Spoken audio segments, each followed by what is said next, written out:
Now, may I welcome on stage the moderators for the next session, Dr. R.P. Subnis sir and Dr. Sanjay Kulkarni sir, for a wonderful balloon debate.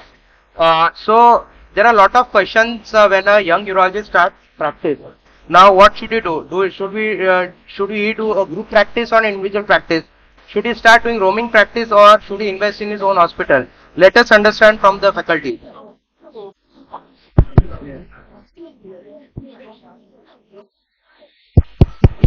Well, now we go with the next session, and the first talk is about the group practice versus individual practice. I invite Dr. Sanjay Deshpande to give his thoughts about the individual practice.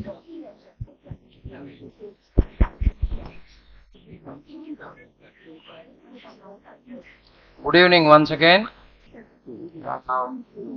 Actually, when I saw the program last night, I came to know that I am supposed to talk on this topic and a couple of topics. So I made in last minute my preparation. Having said that, I have been practicing as an individual practitioner for the last almost 35 years. I will share some of my thoughts in this regard. Although it is a debate, so it is going to be a friendly one. There is nothing. So there are advantages and disadvantages. In an individual practice, you are your own boss. So there are less conflicts of interest. You can choose, as Kaushik Bhai told about nursing homes, you can choose what to do, when to do, how to do, as long as you know your limits, you know what to do. So, in the long run, you have a different perspective of this. You may grow as much as you would like to, however, it goes with more responsibility. There is more stress of a different kind, and all under one roof may not be possible. Establishment, maintenance, administration takes a lot of your time and energy. So sometimes you become an administrator rather than a clinician when you have your own practice.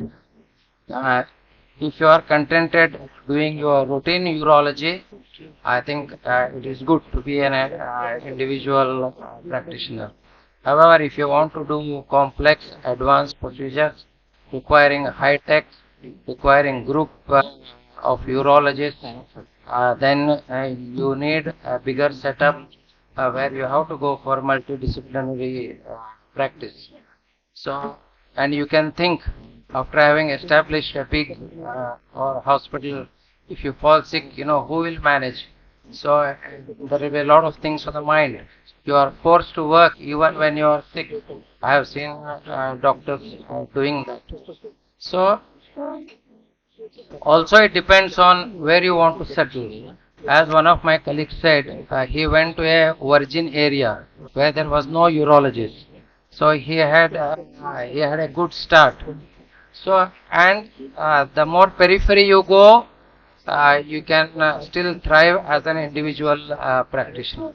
The competition is relatively less, but in tier metro cities it is difficult because the establishment costs are prohibitive. And as Dr. Sanjay Kulkarni said this morning, depends on where your wife wants to settle also.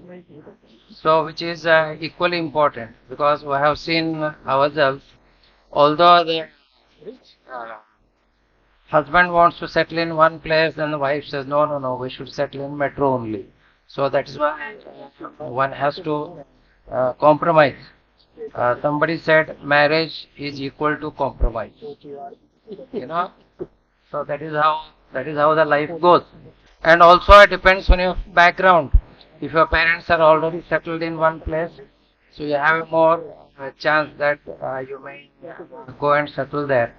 However, the scenario has changed. over the last 10 to 15 years.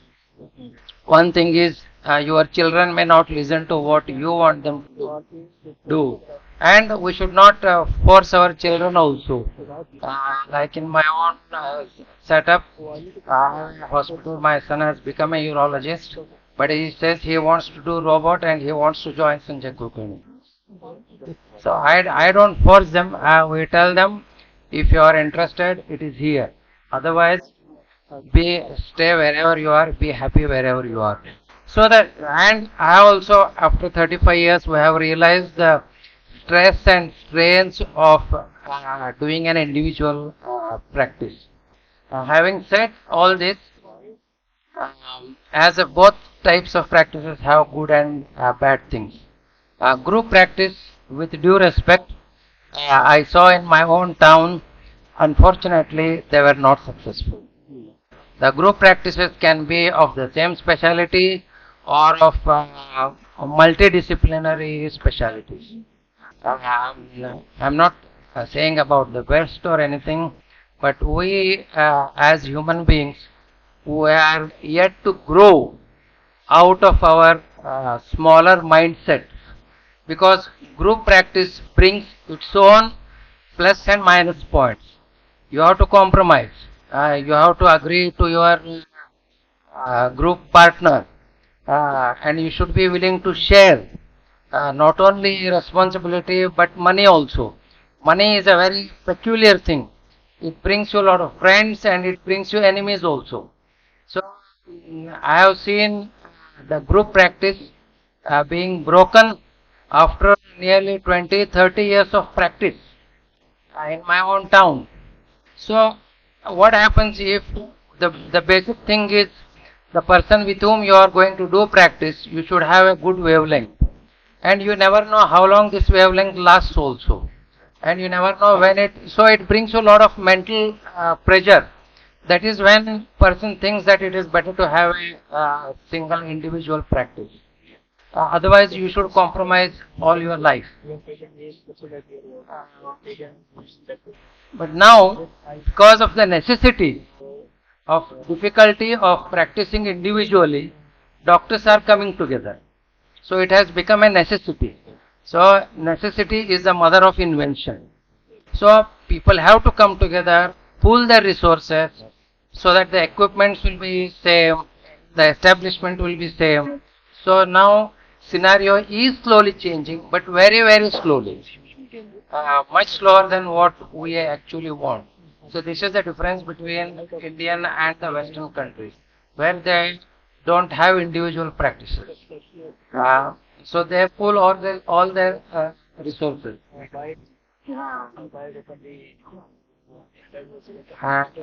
Thank you for your patient hearing. Thank you. Thank you, Sanjay. Dr. Rishi Grover about group practice. Rishi. Good evening. Sir, if you had been in group practice, you would have been less stressed out and seen that you have to present the topic earlier. Anyway, when two or three or more like-minded professionals come together with a common vision, that is what we loosely term as group practice. You may or may not be on the same specialty. There are different types of predators. Over the years we have seen very, very different types of predators. So when someone comes into private practice in the beginning, there are some predators out to kill you. The three main external predators are these. Where is Rohit? Rohit is not here. His favorite slide is still here. The main ones are the corporate hospitals, trust hospitals, and government schemes. These are external predators. They are out to kill you. They are out to exploit. Then there are internal predators. The surgical stress, the stress of medical practice kills you from the inside. Then there is the always looming threat of litigation and sometimes even violence. These are extreme, these cause extreme stress. So once you are out in practice, the question is, what should I do? Well, if you have the mentality you want to do a job, you can do a job, you can join a corporate, you can join a trust, you can join a medical college. That's a perfectly good choice. You have a fixed income, you have a good lifestyle. But in Western India, we don't like to do jobs. We like to do our own work. So, if you want to be independent, what you're going to do, go solo, you can get your consent. So many options have been discussed today. You could do roaming, or you could get together people who think like you, and you could work together. You could work together in one place. You could work together in 2 or 3 more hospitals. There are different ways of doing it. Why would you want to do that? Because though you can walk fast alone, if you want to walk further, you always need a partner. I cannot do everything which someone else can do, and he cannot do everything which I can do. If we come together, we increase our horizon. Why would you want to come together with some people? Because now subspecialization is a reality. It was the future, it is the present now. You cannot subspecialize in an individual practice if you are sitting alone. You have to be in a group, because unless and until you are doing only stone work, no other subspeciality will sustain you. You will not be able to meet even your expenses if you are doing a subspecialty like pediatric urology or female urology alone and not doing stone work or prostate work. Then there is always the comfort of working along with people who are as qualified as you are. Partners having different skill sets. Someone does some surgeries better, someone does some surgeries better. When they come together, they cover each other's deficiencies. So when a patient comes into a hospital, you don't have to call a third party. That patient's problem is solved within the premises itself. And then when you are in a group, when a 2 or 3, you have better bargaining power when it comes to dealing with corporates and trusts. There is a basic tenet. I keep repeating this again and again. There has to be a common vision. If there is no common vision, it's not going to work. But if the only common vision is to earn money, then you should not come together. There are many other ways of earning money. Urology is not one of them. If money brings you together, money will also separate you. Just remember that. What are the advantages of coming together? Investment is lesser, and in urology especially, upgradation is every few years you will have to upgrade your equipment. It's easier if you have more people sharing the burden of the expense. The duties are divided. Every partner is doing certain different duties in the work. Someone is looking after, like Parimal looks after accounts and finance. I look after the day-to-day management, NABH accreditation, maintenance of the hospital. Our third partner Anurag looks after something else. So everyone is not doing the same thing.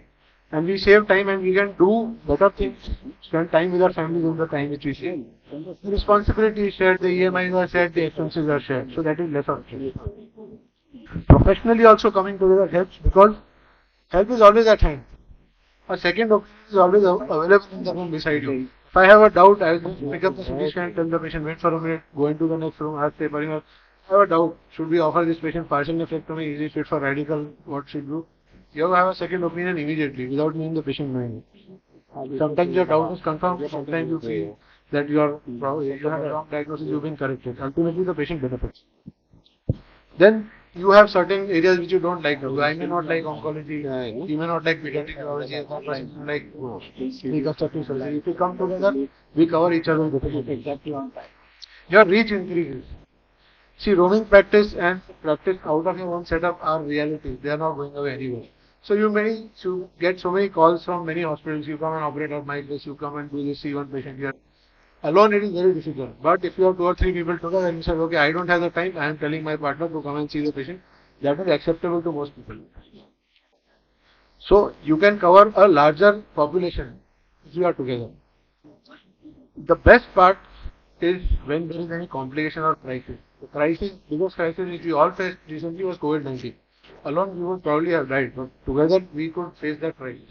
And during surgical complications, there is always great support. Everyone is around. In fact, intraoperatively, postoperatively, someone is always around to help you. It's a great stress reliever. Also, when you come together, it's like a marriage. It's not only individuals working together. Your families also come together. If there is a personal crisis, you always have people willing to help you out. And your social and professional circles increase. Like Parimal is very socially active. He has a large circle. I am one of the most unsocial people around. But because of his circle, I meet so many people, they know me through him. That's what happens. But there are problems also. Because you are intellectual and intelligent people, there are bound to be differences of opinion. So many times it is difficult to reach a consensus on a decision. With time, your outlook of the future, your thinking, thought processes may change. And ego clashes cannot be avoided. They happen off and on. A big problem is revenue sharing. One thing again which I will repeat later also is, as far as possible, do not partner financially with non-surgical people. Do not partner with physician and medical guys. They create a lot of problems, especially initially there will be no issues, but after 5 years when you want to upgrade the OT, then the questions come. Why do you want a new laser? Why do you want to spend 30 lakh rupees when the earning is going to be the same? It's a big problem. This is a very nice quote from Muhammad Ali. Except it's not the mountains which trouble, it is a small stone in the shoe. So this is like a marriage. Your wife does not fight with you because you did not take her to Switzerland for a vacation. She will fight with you for the small things. You spend too much time on WhatsApp. You don't talk with me. You do not come to the child's school meeting on time. You don't come home on time. You give more interest to your work than to your family. So many small things. It is always small things which keep going on and troubling you over time. It is not the big ones.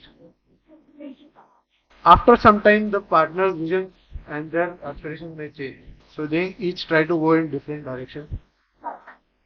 And if that happens, at one point of time, you have to decide it is better to separate as friends rather than fight and separate.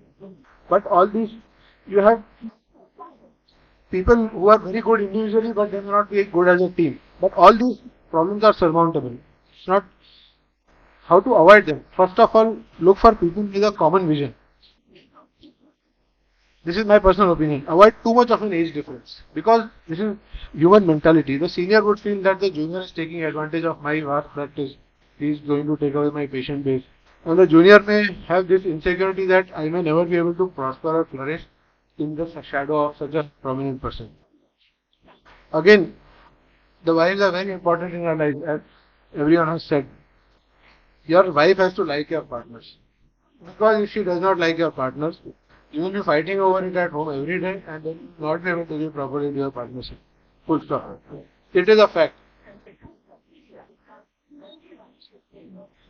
When you want to come together, you have to sit down and be very frank and clear about your income.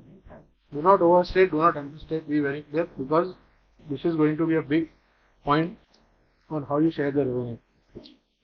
If there are partners with extremely wide disparity of income, someone is earning 5 crore rupees and someone is earning 50 lakh rupees, please do not come together, there are going to be clashes from first day. Again, avoid partnering with physicians and non-surgical people. It will be very troublesome in the future. Have a very clear plan about how the revenue will be shared. In case there is a difference in disparity of income, consult your CA. Learn about game theory. There is no time to discuss this, go and read about it. And the revenue sharing formula has to be ready on day one when the partnership starts. In addition to sharing of profits, a loss sharing formula has also been there. If you go into loss, how are you going to manage it? Discuss as many points of difference of opinion as possible before starting a project. Ask all the difficult questions first. What will happen if, what will we do if this happens? What will we do if one partner dies? What will we do if something goes wrong? What will we do if there is an earthquake and the building falls down? These are difficult questions, no one wants to ask them. If you want to add partners in the future, those terms and conditions have to be decided by the initial team. An exit plan is always to be ready. If I don't like working with you and I want to leave after 3 years, how should I go about it? What will happen to the liability? What will happen to the profits? Contingency plan for emergencies. So many emergencies basically don't come with any limitation. So what happens if there is a plan? If one partner cannot work, he is no more. What will do? What will the loan EMI is still pending? How much of that EMI has to be borne by the family? All these things have to be worked out. And all these things have a solution, and the solution is different for all. It's not the same for everyone. Then there is a problem which we have faced in other groups. What to do if a partner stops contributing? He is willing, willfully not, he is working, he is very active, he is earning, minting money, but he is not bringing patients to your hospital. Then what to do? So these are things which need to be discussed and they need to be worked out before you start. How to avoid these problems? Those are preventive measures. How do you avoid these? Well, everyone has to work with an open heart and an open mind. The seniors have to acknowledge that the juniors can be more skilled, and they also have to acknowledge that the juniors' graph is going up. And the juniors also have to acknowledge that the seniors may not be as rigid as they think. They will be open-minded and ready to accept new ideas. Avoid partners who are very money-minded, who are overtly focused on money. Avoid partnering with insecure people. If you are sitting with a guy and he's just going on mera patient, that's a red flag. Don't go with him because he will not like you seeing his patients. He will create trouble later. This is again something which needs to be discussed in detail. Go with people who have a positive some attitude. I don't think we have time to go into this right now. The 70s and 80s were a time for solo practice. When we came to the next 20 years, you had these groups coming together, but each had separate skills. But in the next 20 years, 15-20 years, what has happened is, in addition to the groups, you have to have another skill set or additional technology, which is very relevant to us. Because all these are groups, but they all have some very advanced technology on their side. And that is the state in which urology practice is in today. So you have to decide whether you want to face all the trouble like a one-man army, or you want to go in with your team, with your partners looking after your back. Thank you so much.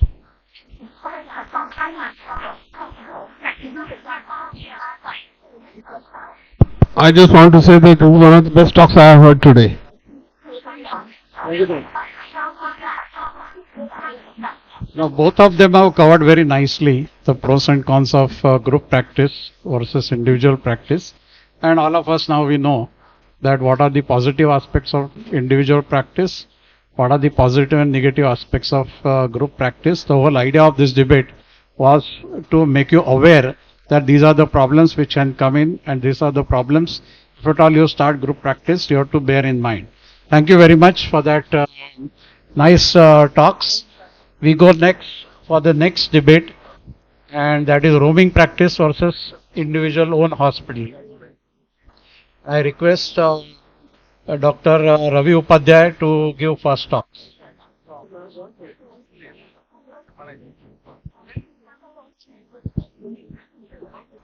Good evening everyone. I am Dr. Ravi Upadhyay. Greetings from Vadodara. I am thankful for this opportunity to put forward my perspective on roaming practice. Before I start, let me know how many of you have never ever done roaming practice. Please raise your hand. Never ever done roaming practice. Very few. Almost everybody has done it. But we don't want to accept the importance of it. That is the reason we are debating about it. It has been stated in the Indian Journal of Urology by the editor-in-chief Dr. Apul Goel sir that roaming forms an integral part of urology practice in our country. The same has been re-emphasized in another article which focuses on the status of urology in India, past, present and future.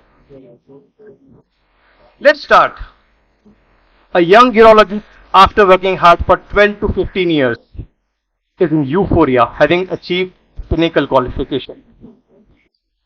He or she is on cloud 9 the day the name S of its MCH or DNB urology.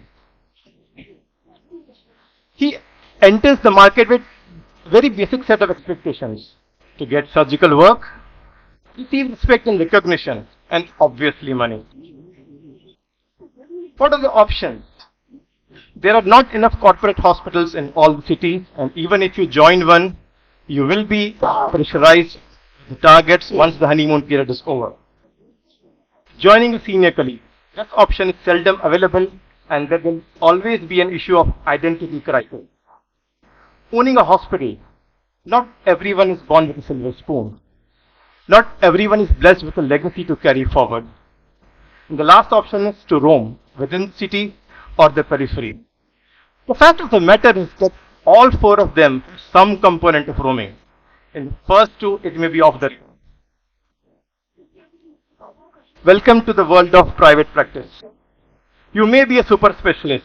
You may be a wonderful clinician, an excellent surgeon. Who cares? Let me tell you something you already know. The world ain't all sunshine and rainbows. It's a very mean and nasty place, and you need to prove your worth. Tell me, my dear Rajesh sir, What should a newbie do? Should he sit idle, hoping for an ideal world, an ideal way of practice? Does it even exist? Or should he start roaming and do whatever work is available for him?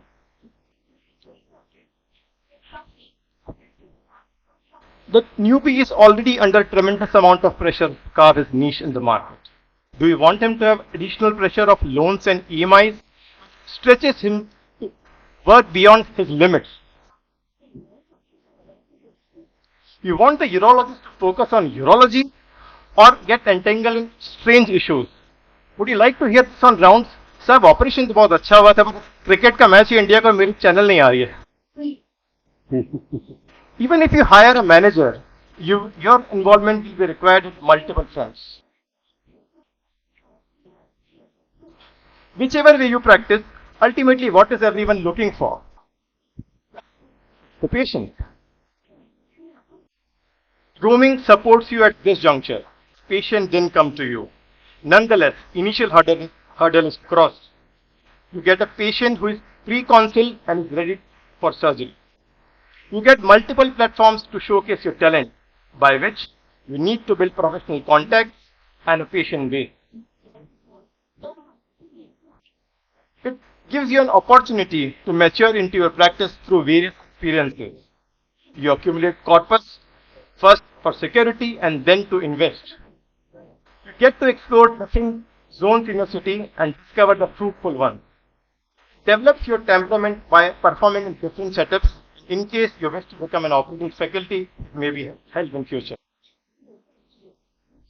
So, by roaming, you are getting surgeries, you are earning money, but the most important aspect is focus on building your own practice.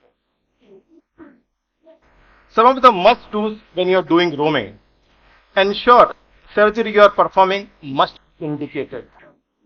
Assess operative and post-operative setup. Acknowledge your limitations. Operating a case of upper ureteric stone with ureteroscopy without an IITV asking for trouble. Pre-decide the surgical fees. Don't keep it as a suspense. You must not take complex cases when you are roaming. And you must always consider the wear and tear of your instruments. For example, carrying a laser and a flexible scope is not a smart idea. You should have mutual understanding with the nursing home owners and ask in return for these cases to be referred to your preferable place. 1 minute is all that you have to make a rapport with the patient attendant in roaming practice. Value that minute before and after the surgery. They won't be interested. You need to arouse the interest. Give your number. Ask them to WhatsApp you for the diet chart for prevention of stone recurrence. Ask them to give a photograph of urine color if there is hematuria after the patient is discharged.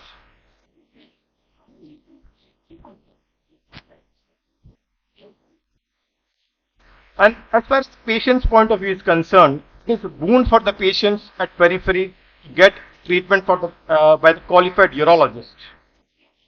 None of the urologists will prefer to settle in periphery, but they don't mind giving their services. My dear Rajesh sir, remember your initial days of struggle. And now the competition has increased multifold. Age always goes against a newcomer in any surgical branch. No one does roaming by choice. It has to be done first to survive and then to succeed. Young guns are being accused of wanting quick money. Every now and then, someone is going to preach to stop freelancing altogether. Understand, everyone is in a different phase of career. And for a newcomer, the newcomer is going to earn maximum if he is roaming. Who doesn't want money? Everyone wants it. A word of caution. Don't stretch yourself beyond your limits. Don't try to be omnipresent. Have a balanced approach. And always respect the need of your body to rest. Despite all the care, you will have bad days. You may repent taking a case. You may even repent being a urologist or even being a doctor. It's a journey. Everything is part and parcel. Once you have your patient base, stop roaming.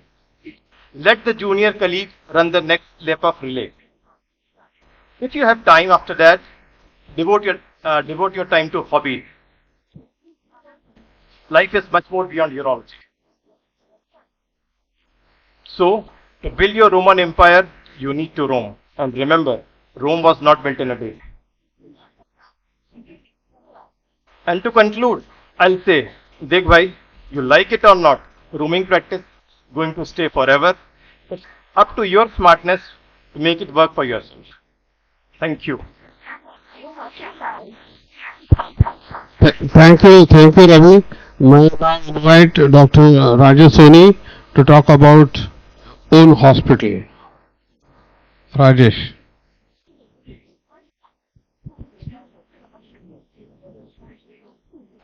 Thank you, Dr. Sabnis, Dr. Patil, Vezor Council for inviting me to this wonderful conference. And thank you, Ravi, for making my talk little bit easier, my job little bit easier by all the points you raised. Now I will tell you what are the important points in the own hospital, having your own hospital. And I am sure after going home to Vadodara, you will definitely start looking for a place for your own hospital.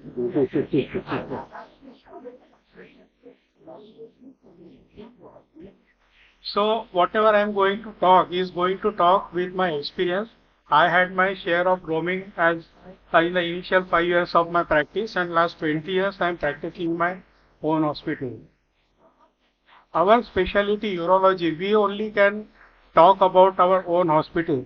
The CVTS people, neurosurgery people, they do not talk about having their own small hospital.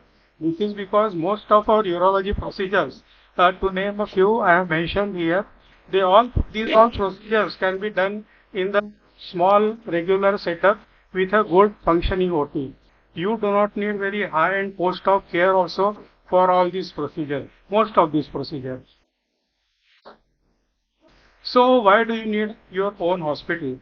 In your own hospital, you can cater to all strata of the society. You don't have to look at the patient's budget. There is lot of personal and human touch in your practice because you are directly communicating with the patient. And this is always appreciated by the patient and their relatives. With the time, you develop a bonding with the patient and the families because they are coming to you. With this bonding, their next generation, their friends, their relatives, they start visiting you and you start building your base of patients. You also get good quality time for yourself and your family, and your hospital can also can make a good name by the dedicated ethical work when you are your own hospital, because you are not dependent on anybody. There is lot of operational freedom. You can do surgeries at your convenience. I have been working in other hospitals also, and I have seen, even though you book your OT for a particular time, if you go there, somebody else is operating because he is taking long time or some emergency has come and you are just waiting in the doctor's room, wasting your time. In your own hospital, you have the full liberty of operating at any time. You can operate even during OPD hours. If you have a great list or a big list, you can operate during OPD hours. And if your receptionist tells that doctor is here in the hospital but operating right now, the patients will not go from the OPD. But if your receptionist tells that the doctor is in other hospital is operating, he will come after 1 hour, 2 hours. None of the patients will wait, because you know there is no dearth of urologists. There is a urologist sitting next in the next building. Also, in your own hospital, you have freedom to make decisions about your staff, your equipments, your costing, whenever you want to take leave for family function or your family vacation, and you have some service offerings without the need to answer to external stakeholders or CEOs of hospital or other MBS like we do in the corporate hospital or in the roaming practice. So why your own hospital? These are few more advantages I will elaborate. In your own hospital, your staff is very well tuned because you are doing the same procedures again and again. They are very well tuned, so they make your work very hassle-free. You are also aware of what is available in your OT, what is not available. So for a particular place, you will make some extra arrangements if some things are not available beforehand. You can always keep some extra set of instruments in your own hospital, because ours is a branch, as I have been saying since morning, is much dependent on so many equipments, electronics, electrical instruments. You can have extra light source, you can have extra camera, you can have extra pneumatic lithotripter, which is not available in the roaming. A single equipment failure will spoil your case there in the roaming practice. The life of your costly equipment is much more in your own hospital, because you are not shunting them here and there. Plus, your very good trained nursing team will take very good post-operative care of your patients, because his team is exposed to same type of situation again and again, so they are well aware what is to be observed and what is to be monitored. The complication rate in your own hospital you will observe and you will note, because those who have done roaming practice before and they have their own practice, they must have observed that the complication rate is much less in your own hospital, and the pickup rate of complication at early stage is quite early in your own hospital as compared to what it is done in the roaming practice. So, in short, you are the boss in your own hospital. You can decide your OPD timings, your charges. You don't have to ask anyone. There are no targets for you. You have to bring so many patients. No camps for you on the weekends or Sundays. You are spending whole day in some remote village, and at the end of the day, 1 or 2 patients of urology are there for urology there, and you are your own boss. You can build your own legacy in the roaming practice. Now I will come to the revenue.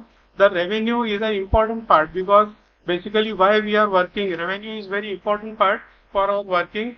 Overall revenue generation is much more in the own hospital as compared to what you get in the roaming practice, because you are the master to decide our charges. You will not refuse any patient, even if the patient is paying less. You will not refuse him, because whatever he is paying, if it is covering the expenses of the hospital plus some professional fees, you are not going to refuse him your services. Different government schemes like Yojanas, Mediclaims, PPS, we now know what are their packages are like. If you are operating in these packages as a roaming surgeon in some other hospital, you are what you are taking away is very minuscule. Whereas whatever you get, though it is a small package, everything comes to you in your own hospital, and these packages are more productive in your hospital than in the roaming practice. Also, there are some additional sources of revenue, and as we have been discussing in our Eurofinance also, there has to be some passive income. So this is a source of passive income. Other specialty procedures like gallstones, appendicectomies, these small things, it can be done in your own hospital by calling your colleagues, surgical colleagues, and that is a source of income for you. Also, you can have some additional consulting chamber which can be shared by some other doctor or some urology associate, and those doctors will use your OT and your indoor facility, and that is an extra passive income for you. You can have a collection center for a reputed lab in your hospital, and if you can squeeze in a pharmacy, if you have a space there, then nothing like it. With a pharmacy and a good running hospital, your hospital maintenance is absolutely free. Whatever professional charges, they are going like a saving. So there are so many advantages of roaming hospital, plus there is a scope for passive income also. This is just a short example. If a TURP patient is billed say 50,000 total in your own hospital, after giving the anesthetic charges, whatever is remaining is coming to you, whereas in the roaming practice only 8 to 10,000 will come to you. Plus, there is a brand building. The reputation for quality care will attract more and more patients. If you make a good reputation in the city, your hospital will attract patients by name. You can promote yourself as a specialized surgeon, like your center can be recognized for endourology or laser treatment, reconstructive urology, lab urology, endourology, and slowly you can do brand building. We have all the stalwarts. Our chairman, sir, his center is recognized not only in India but all over the world as a reconstructive surgery center. Our secretary, Dr. Gokhreja, his hospital is recognized in Indore as a center of excellence for endourology. I can see Dr. Kandar Parekh, his center is recognized for RIRS. So you can do brand building if you have all control in your hand. there are some emergencies in neurology, though they may not be necessarily surgical patients, but these patients need hospitalization. In roaming, you are going to lose most of these patients, whereas in your own hospital, you can treat them. Some of the patients may be converted to the surgical patients, but definitely there is an additional source of income and you are available to the patient in emergency. So this is just to answer my friends all the point. Why not roaming? Because roaming is killing your time. A small procedure taking 30-40 minutes in a hospital, you are spending at least 3 to 4 hours in roaming practice. Because you are traveling to some place, you are going there, your OT is not ready, they are getting ready. You will finish procedure in 30-40 minutes, you are expert, okay. But while coming back, traveling, everything takes around 3 hours for at least one TURP. You are never indispensable. If your surgeon or whosoever hospital owner calls you and if you say I am sick or I am not available or I am out of town, you are gone. He will call another fellow urologist and maybe from tomorrow he will take all your calls because you are never indispensable in the hospital. It is very difficult to make name and fame. The way you are telling that you will give your phone number and you will ask them to send your color of the urine or diet chart, it is not possible. You can check last 50 discharge cards of your roaming patients. None of the patients will have your name on the discharge card. I am sure. Because patients don't know which doctor has come and operated. They only know कोई doctor बाहर से आया था operation करके गया. And you ask them which doctor, they don't know the name also. So it is very difficult to make name and fame in the roaming practice. There is no command on the professional charges. The life of your endoscope is very less. There is no control on the OT environment. There is no assured post-op care. And the chances of complications are more. And the final outcome is always compromised in patients operated as roaming urologists. So it is basically a tiresome practice. There is no long-term patient and doctor relationship. Maybe you will lose your own patients because you are not available in the clinic, you are operating outside. So it is again a difficult problem if you want to build a long-term practice. Plus the most important, the anxiety, the time management, the frustration and the frequent traveling will take a toll of your health, which is not good. It is detrimental in long term. And in some cases, the family life may be affected. So these are my points against the roaming practice. But in short, this is my last slide. I will give some tips for running a successful own hospital. You should have a very well behaved, polite receptionist because this is the front face of the hospital. Because patients start getting angry if they are not answered properly at the reception. Try to retain your experienced and trained staff because it is very difficult to get trained staff. For small reasons, do not allow the staff to leave the hospital.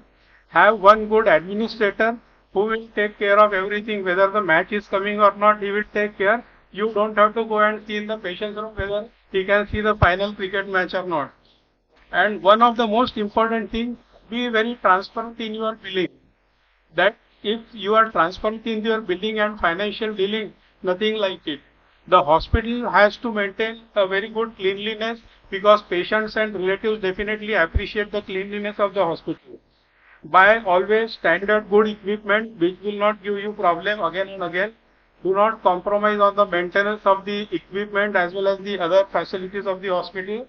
And keep one professional attachment to a tertiary care big hospital because if you want to operate some high risk patients or some supramajor surgeries or you want to develop some specialty like you are also into transplant, then you should have a very good attachment to a tertiary care hospital. So basically choice is yours, youngsters, whether you want to live life like a thing or you want to run like a Koluka bell here and there and whatever the thing is coming out, your owner is taking out. Thank you so much. Thank you. Thank you,